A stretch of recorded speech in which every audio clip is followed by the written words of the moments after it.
Hello, everyone, and welcome to Fast Talk English. Let's speak better English together. Hi, everyone. We're so happy you're here. I'm Emma, and I'm here to help you practice your English. And I'm Jack. We make these videos together. On this channel, we help you practice real, everyday English, the kind of English you actually use in conversations. Exactly. Today, we're talking about vacations, how to talk about your vacation plans, your experiences, and your favorite places to visit. It's a very useful topic. Everyone loves talking about vacations, right? Absolutely. Whether you're planning a trip or sharing stories from your last vacation, these phrases will help you. Before we start, please hit the like button if you enjoy our videos. And don't forget to subscribe to our channel. It really helps us create more content for you. We appreciate your support so much.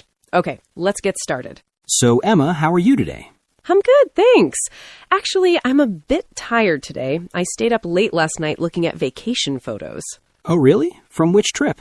From my vacation to Spain last summer. I was organizing them on my computer. I found so many great photos I forgot about. That sounds nice. Looking at old vacation photos always makes me want to travel again. Me too. It made me realize how much I miss traveling. I haven't taken a big trip in a while. I know what you mean. Work keeps us busy, doesn't it? It does, but talking about vacations is the next best thing, right? Definitely. So let's talk about vacations today. Let's help everyone learn how to discuss their travel experiences in English. Perfect. So, Jack, let me start with a simple question. How often do you go on vacation? I try to take a vacation twice a year, usually one big trip and one short trip. That's pretty good. Where do you usually go? For the big trip, I like to go somewhere international, maybe a different country. For the short trip, I usually stay local or visit a nearby city. That makes sense. Do you prefer beach vacations or city vacations? I'm more of a city person, actually. I love exploring new cities, trying different foods, visiting museums. Interesting. I'm the opposite. I prefer beach vacations. Really? What do you like about beach vacations? I love relaxing by the water. I enjoy swimming, reading books on the beach, and just doing nothing. It's so peaceful. That sounds relaxing. I get restless, though. I need to be doing something. I understand. That's why city vacations work for you. There's always something happening. Exactly. What about adventure vacations? Do you ever do those? Like hiking or camping? Not really. I'm not very good at outdoor activities. I should probably try it more, though. It's not for everyone. I tried camping once and didn't enjoy it much. What happened? Too many bugs, and sleeping on the ground was uncomfortable. I prefer a nice hotel. Me too. I like having a comfortable bed and a clean bathroom. That's important. Speaking of hotels, how do you usually choose where to stay? I read lots of reviews online first. I check the location, the price, and what other people say about it. Same here. Reviews are so helpful. What else do you look for? I like hotels with good breakfast included. It saves money and time in the morning. That's a good idea. I always look for free Wi-Fi. I need to stay connected. Of course. These days, everyone needs internet access. Do you book hotels in advance or when you arrive? Always in advance. I like having everything planned. It makes me less stressed. I'm the same way. I plan everything before the trip. Where to stay, what to see, where to eat. Wow, you're very organized. Do you make a schedule for each day? Yes, I do. I know it sounds boring, but I like having a plan. It's not boring. It's smart. That way you don't waste time deciding what to do. Exactly. But I also leave some free time for spontaneous activities. That's the perfect balance. Now let me ask you about transportation. How do you usually get around when you travel? It depends on the place. In big cities, I use public transportation, like buses or trains. That's usually the cheapest option. What about in smaller towns? Sometimes I rent a car. It gives you more freedom to explore different places. Do you enjoy driving in other countries? Not always. Traffic rules can be different, and sometimes the roads are confusing. I agree. I once got lost driving in Italy. The signs were hard to understand. That happens to everyone. Did you find your way eventually? Yes, but it took 2 hours. I was supposed to reach my hotel in 1 hour. At least you made it. Getting lost is part of the adventure, right? That's a positive way to think about it. What about taxis? Do you use them often? Sometimes, but they can be expensive. I prefer ride-sharing apps like Uber when they're available. Me too. They're usually cheaper and more convenient. You can see the price before you book. Right, and you don't need to worry about language barriers. Everything is in the app. Good point. Let's talk about vacation activities now. What do you like to do on vacation? I love visiting local markets. You can find interesting souvenirs and try local food. That sounds fun. I enjoy doing that too. What else? I like taking photos of everything. Buildings, food, people, nature. I want to remember every moment. How many photos do you usually take on vacation? Probably hundreds. Maybe too many. It's a bad habit, I know. No, it's nice to have memories. I don't take enough photos, actually. You should take more. Years later, you'll be happy you have them. You're right. What about museums? Do you visit them? Always. I try to visit at least 1 or 2 museums in every city. Which kind of museums do you prefer? I love art museums and history museums. They teach you about the culture and the past. I enjoy those too. Do you usually take guided tours or explore on your own? I prefer exploring on my own. I can go at my own pace and spend time where I want. That makes sense. Guided tours can feel rushed sometimes. Exactly. But they do provide interesting information you might miss otherwise. True, it's a trade-off. Now tell me, what about food? Is trying local food important to you? Very important. It's one of my favorite parts of traveling. Mine too. What's the most interesting food you've tried? I ate snails in France. They were actually delicious. Wow, that's adventurous. I'm not sure I could try that. You should. Sometimes unusual foods surprise you. What about you? Any interesting food experiences? I tried spicy noodles in Thailand. They were so hot I couldn't finish them. That sounds intense. I'm not good with very spicy food either. It was too much for me, but the other Thai food I tried was amazing. Thai food is wonderful. Do you usually eat at restaurants or try street food? Both. Street food is often cheaper and more authentic. I agree. Some of the best food I've had was from street vendors. Me too. And it's a great way to experience local culture. Definitely. What about cooking classes? Have you ever taken one on vacation? No, but I'd like to. It sounds like a fun activity. I took a pasta making class in Italy. It was so much fun. That sounds perfect. Did you learn useful skills? Yes, now I can make fresh pasta at home. Well, sometimes, when I have time. That's great. I should try that on my next trip. You definitely should. Let's talk about vacation budgets now. How do you manage your money when traveling? I set a daily budget before the trip. Then I try to stick to it. That's smart. Do you usually succeed? Not always. Sometimes I see something special and spend more than planned. That happens to everyone. Souvenirs can be expensive. Yes, they can. What's your approach to vacation spending? I save money for months before the trip. That way, I don't worry too much while traveling. Good strategy. Do you track your expenses during the vacation? Yes, I write down major expenses in my phone. It helps me stay aware of my spending. That's very organized. I should probably do that too. It really helps. You don't want any financial surprises when you get home. Absolutely not.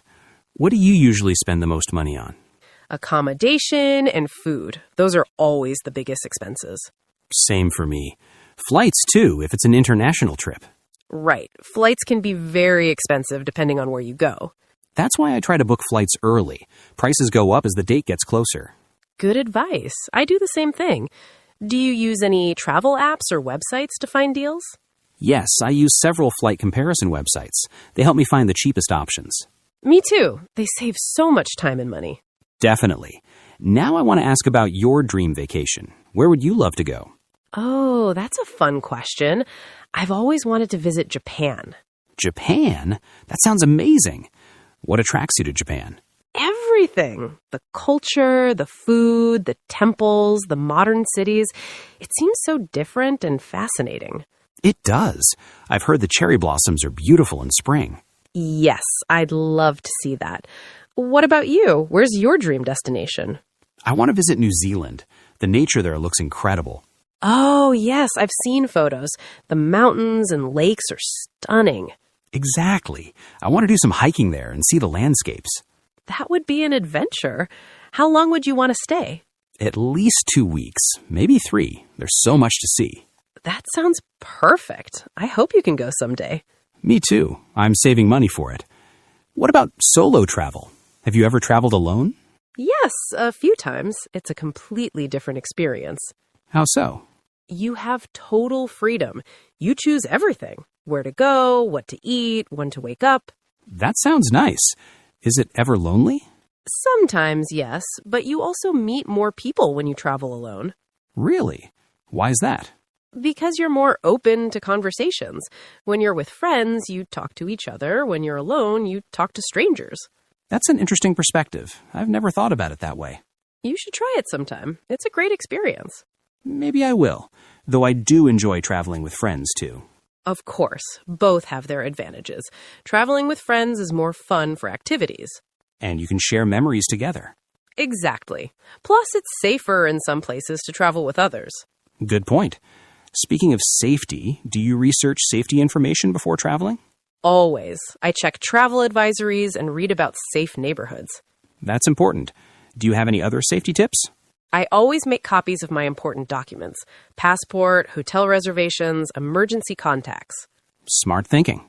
I keep digital copies in my email. That's a good idea, too. There's more to talk about regarding vacation planning and experiences. Yes, we should also discuss packing for vacations. That's always interesting. Oh, yes, packing. Some people are great at it. I'm not one of them. Really? What's difficult about it for you? I always pack too much. I bring clothes I never wear. That's so common. I used to do the same thing. Used to? So you don't anymore? Not really. I learned to pack lighter over the years. How did you learn that? Experience. After carrying heavy bags through airports many times, I decided to change. That makes sense. What's your strategy now? I make a list before I pack. I write down exactly what I need. Does that help? Very much. I only pack what's on the list, nothing extra. That's smart. How many days before the trip do you start packing? Usually 2 or 3 days before. That gives me time to think carefully. I pack the night before. That's a bad habit, I know. That's stressful. You might forget important things. You're right. It happened once. I forgot my charger. Oh no. What did you do? I had to buy a new one at the airport. It was very expensive. Airport shops always charge too much. That's a good lesson, though. It is. Now I keep a checklist on my phone. Excellent idea. What about liquids? Do you pack them in your checked bag or carry-on? Checked bag. The liquid rules for carry-on are too complicated. I agree. You can only bring small bottles, and they must fit in a clear bag. Exactly. It's easier to just check a bag. Unless you're taking a short trip, then carry-on only is better. True, no waiting at baggage claim. You save time. And you don't risk losing your luggage. Has that ever happened to you? Once, the airline lost my bag for 3 days. 3 days? That's terrible. What did you do? I bought some basic clothes and toiletries. The airline paid me back later. At least they reimbursed you, but it's still inconvenient. Very inconvenient. Now I always pack one change of clothes in my carry-on. That's wise, just in case.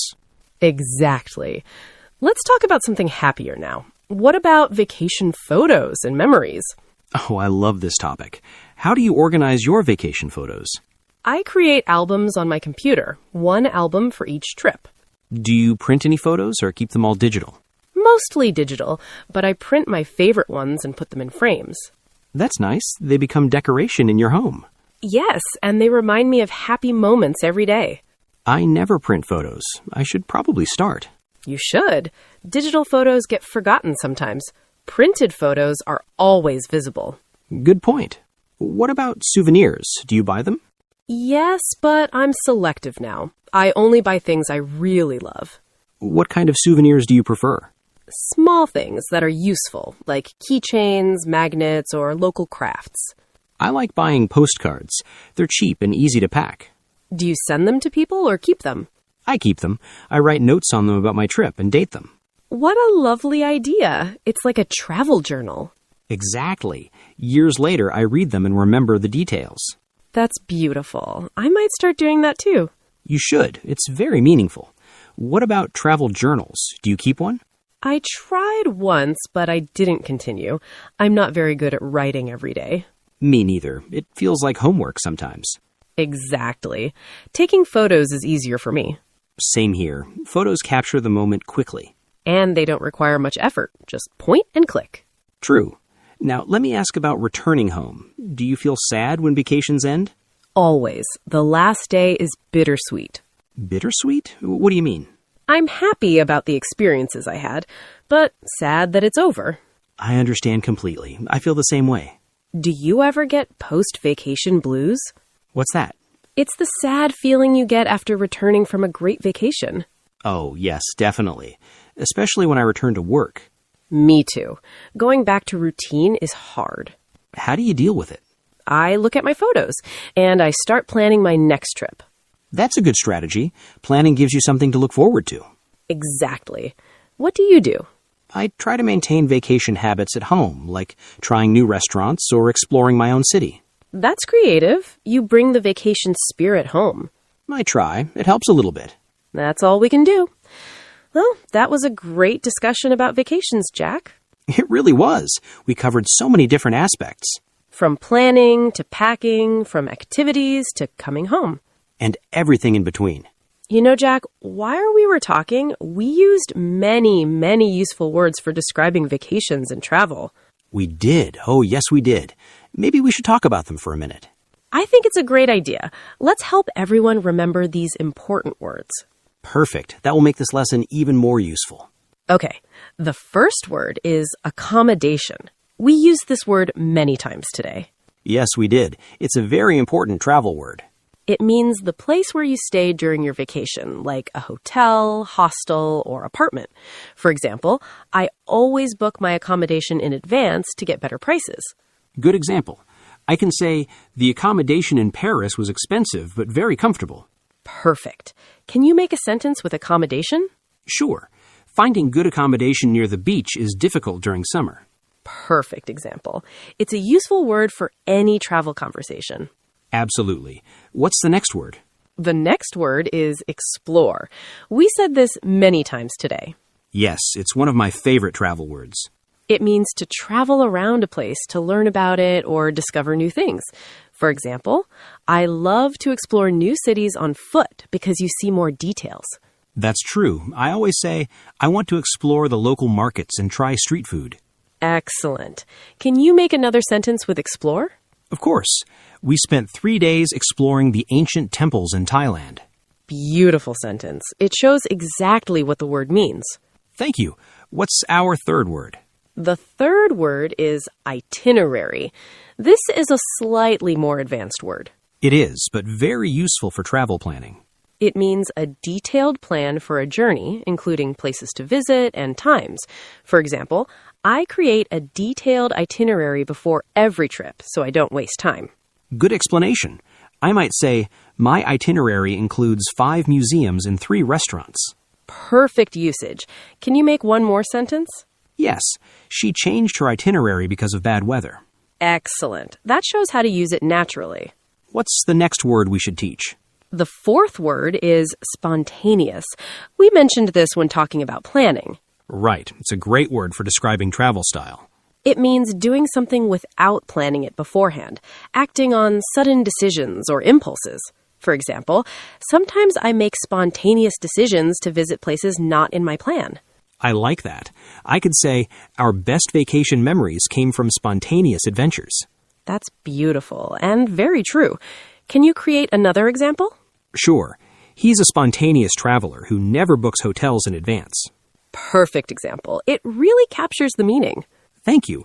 What's our fifth word? The fifth word is budget. We talked about this quite a bit. Yes, because it's important for every traveler. It means the amount of money you plan to spend on something. For travel, it's how much money you have for your vacation. For my vacation budget this year is $2,000. Clear explanation. I might say, we need to find a hotel that fits our budget. Excellent. Can you make one more sentence with budget? Of course. Traveling on a tight budget means making careful choices every day. Perfect. That's exactly how to use it. Should we do one more word? Yes, let's do one more. The sixth word is destination.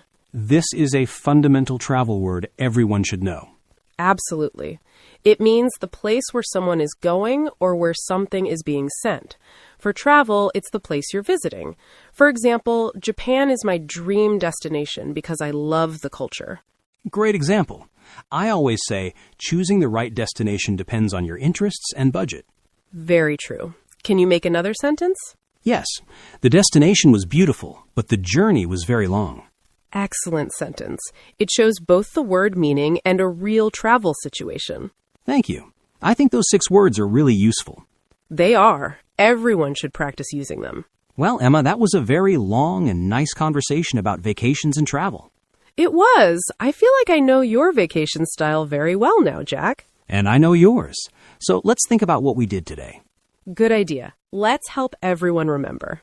We practiced how to talk about vacations in English. This is such a common conversation topic. We started with talking about how often we take vacations and what types we prefer. Then we discussed accommodation choices and how to select good places to stay. We talked about transportation options from public buses to rental cars. We covered vacation activities like visiting museums, trying local food, and taking photos. We discussed budgeting and how to manage money while traveling. We shared our dream destinations and talked about solo travel versus group travel. We talked about safety tips and making copies of important documents. Then we discussed packing strategies and the challenges of packing light. We covered memories, including photos and souvenirs. And we ended by talking about post-vacation blues and coming home. Plus, we taught 6 important vocabulary words that everyone can use. Words like accommodation, explore, itinerary, spontaneous, budget, and destination. These are practical words you'll use in real conversations. And now it's time for our favorite part. It is the question of the day. Are you ready for today's question? I'm ready. What is it? Okay, today's question is, if you could take a vacation anywhere in the world right now, where would you go and why? Oh, that's a wonderful question. Everyone will have different answers. Let me answer first. If I could go anywhere right now, I would go to Iceland. Iceland? That's interesting. Why Iceland? Because I want to see the northern lights, and I love the idea of visiting a place with such unique nature. Glaciers, volcanoes, hot springs. It seems magical. That sounds amazing. I would choose the Maldives. The Maldives, beach paradise. Yes, exactly. I want crystal clear water, white sand beaches, and complete relaxation. After working so hard, I need that peaceful environment. That makes perfect sense. 2 very different choices. That's what makes it interesting. Everyone has different vacation dreams. So, viewers, we want to know about you. Please share your answer in the comments below. Where would you go if you could take a vacation anywhere in the world right now? And why would you choose that place? We read every single comment, and we love to learn about your lives. It is the best way to practice your English writing. Don't be shy. Share your dream vacation with us. We're excited to read all your answers. So, to summarize, today we practiced talking about vacations and travel in English. We learned many useful words and phrases. We hope you feel more confident now when discussing your vacation plans or experiences. Remember, practice is very important. Try using these phrases in your own conversations. Thank you so much for joining us today. If you like this video, please give it a thumbs up. It really helps our channel grow. Share it with a friend who is also learning English. They will appreciate it. Don't forget to subscribe to our channel, Fast Talk English. Click the bell icon so you never miss a new lesson. We have new conversations every week to help you practice real English. Each video covers a different useful topic for everyday situations. Next time, we will talk about a different useful topic to expand your English skills.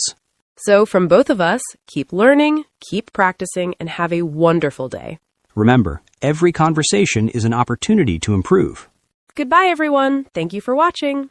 Bye, everyone. See you in the next video.